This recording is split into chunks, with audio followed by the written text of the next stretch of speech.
Hello everyone and welcome to today's video lecture. आज के video lecture में हम स्मॉल स्केल इंडस्ट्री से जुड़ी हुई पावर शॉर्टेज से समस्या हैं उनके बारे में हम पढ़ेंगे, डिटेल में पढ़ेंगे। तो आइए इस वीडियो लेक्चर को स्टार्ट करते हैं एंड इस टॉपिक को डिटेल में पढ़ते हैं। तो पावर शॉर्टेज लघु उद्योग द्वारा स्थापित क्षमता का पूर्ण उपयोग न कर पाने से जुड़ी एक समस्या है। विशेषतः ग्रामीण तथा पिछड़े क्षेत्रों में लघु उद्योगों को पावर सप्लाई कंटिन्यूसली प्राप्त नहीं हो पाती है।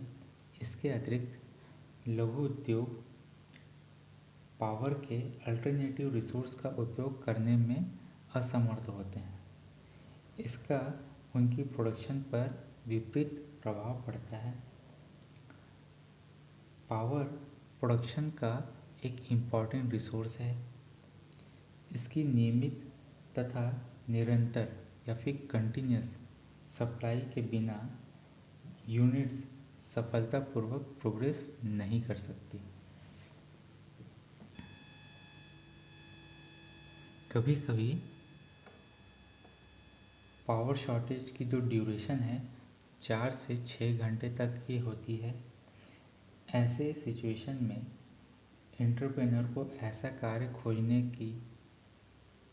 की ज़रूरत होती है जिसके निष्पादन या एग्जीक्यूशन के लिए पावर सप्लाई की आवश्यकता नहीं होती। इससे कम से कम एप्लीकेशन जो है या अनुप्रयोग अप्लाइड लेबर्स का उपयोग तो किया जा सकता है। कुछ वर्षों से पावर की इतनी स्वल्पता उत्पन्न हो गई है कि संपूर्ण अर्थव्यवस्था में के समक्ष पावर की गंभीर समस्या उपस्थित हो गई है। लेकिन लार्ज स्केल इंडस्ट्रीज़ की तुलना में या कंपैरिजन में स्मॉल स्केल इंडस्ट्रीज़ पर इस समस्या का अधिक बुरा प्रभाव पड़ा है। इस समस्या के दो पहलू हैं। पहला, सभी लघु उद्योगों को आवश्यकता अनुसार पावर सप्लाई नहीं हो पाने के कारण और जिन क्षेत्रों में या यूनिट्स को या एरिया में उपलब्ध भी होती है उन पर समय का प्रतिबंध लगा होता है। इसका अर्थ यह हुआ कि स्मॉल स्केल इंडस्ट्री कुछ घंटे ही कार्य कर पाते हैं और इस कारण इनकी प्रोडक्शन कैपेबिलिटी का पूर्ण उपयोग संभव नहीं हो पाता।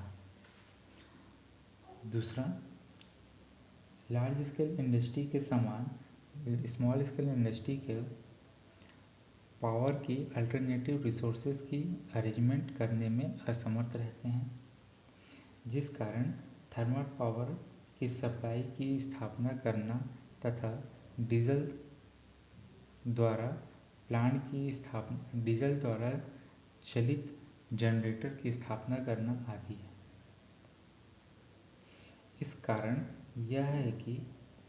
कारण यह है कि पावर के इन वैकल्पिक साधनों या फिर अल्टरनेटिव रिसोर्सेज की लागत बहुत अधिक होती है, जिससे स्मॉल स्केल इंडस्ट्री वहन करने में असमर्थ रहती है। इसलिए लघु इकाइयों को विद्यमान पावर रिसोर्सेज या सोर्सेज पर निर्भर या डिपेंड रहना पड़ता है।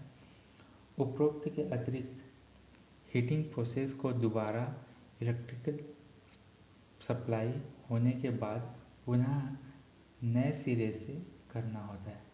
फॉर एग्ज़ाम्पल, किसी डीपीसी वायर ड्राइंग इकाई में या यूनिट में मान लीजिए 5 क्विंटल तांबे का तार एनीलिंग हेतु इलेक्ट्रिकल फर्नेस में गर्म होने को रखा है। इसे 250 डिग्री टेम्परेचर पर निरंतर 12 घंटे तक पकाया जाता है या हीट किया जाता है।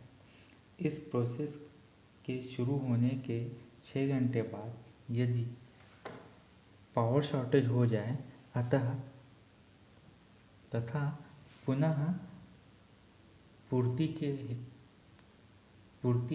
के लिए ठीक 6 घंटे बाद शुरू होती है, तो इन 6 घंटे के दौरान पूर्व के 6 घंटों में से की गई हीटिंग प्रोसेस तार को ठंडा हो जाने के कारण बेकार हो जाएगी तथा यह प्रक्रिया पुनः अगले 12 घंटे के लिए नए सिरे से प्रारंभ करनी होगी। इस कारण पूर्व के 6 घंटे में की गई अपूर्ण या फिर अनसक्सेसफुल प्रोसेस में लगी लेबर पावर, टाइम और इलेक्ट्रिसिटी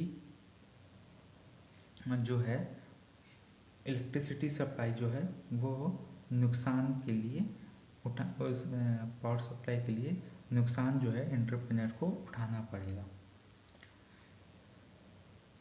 पावर सप्लाई की शॉर्टेज की समस्या से निपटने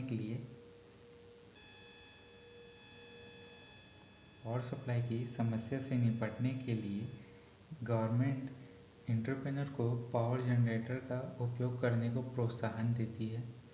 ऐसी इंडस्ट्रियल यूनिट को 125 से 1750 किलोवाट एम्पियर क्षमता वाले जनरेटर का प्रयोग करती है। उन्हें जनरेटर की लागत की 10 से 15% तक राशि का भुगतान पूंजी अनुदान या फिर इंसेंटिव के रूप में शासन द्वारा दिया जाता है। इस अनुदान या सब्सिडी की अधिकतम राशि 10 लाख से 15 लाख रुपए तक हो सकती है। इस सब्सिडी की राशि की मात्रा उद्योग जिस जिले में स्थापित है उसके उन्नत तथा पिछड़े होने की स्थिति में किस वर्ग में आने पर निर्भर करती है। इस प्रकार के जनरेटर खरीदने पर 5 वर्ष तक इलेक्ट्रिसिटी अधिभार की अदायगी की एवं प्लांट की खरीदी करने पर इस प्लांट तथा इसके सहायक कलपुर्जे के मूल्य पर या फिर स्पेयर पार्ट्स के कॉस्ट पर लगने वाले प्रवेश कर या फिर एक्साइज ड्यूटी से भी मुक्ति मिलती है, परंतु यह सभी सामान शासन द्वारा अधिकृत डिस्ट्रीब्यूटर या सेलर द्वारा ही खरीदना होता है।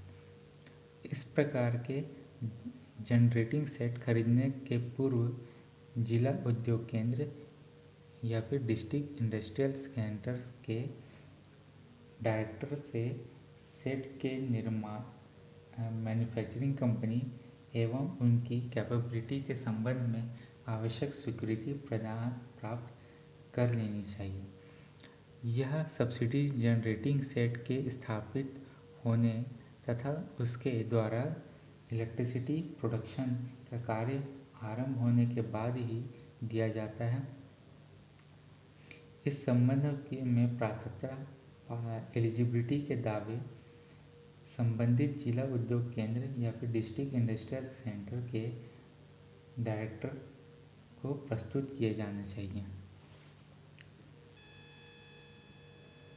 जिन उद्योगों तथा सेवाओं में भारी मशीनरीज का उपयोग नहीं होता अर्थात इलेक्ट्रिसिटी की सामान्य सप्लाई की आवश्यकता होती है, वे विकल्प के रूप में इन्वर्टर या सोलर इन्वर्टर का उपयोग भी कर सकते हैं। प्रेजेंट में यह विकल्प बहुत ज़्यादा पॉपुलर है।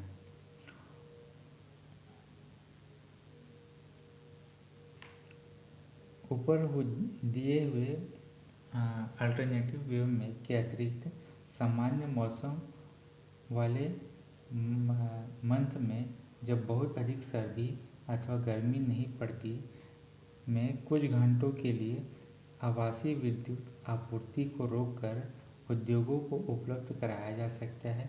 इससे उत्पादन प्रक्रिया निर्बाध रूप से जारी रहेगी। तो ये कुछ पावर सप्लाई से रिलेटेड या पावर शॉर्टेज से रिलेटेड समस्या थी और उसके कुछ सॉल्यूशंस थे जो गवर्नमेंट के तरफ से प्रोवाइड किए जाते हैं। तो आज के वीडियो लेक्चर में इतना ही। Thank you.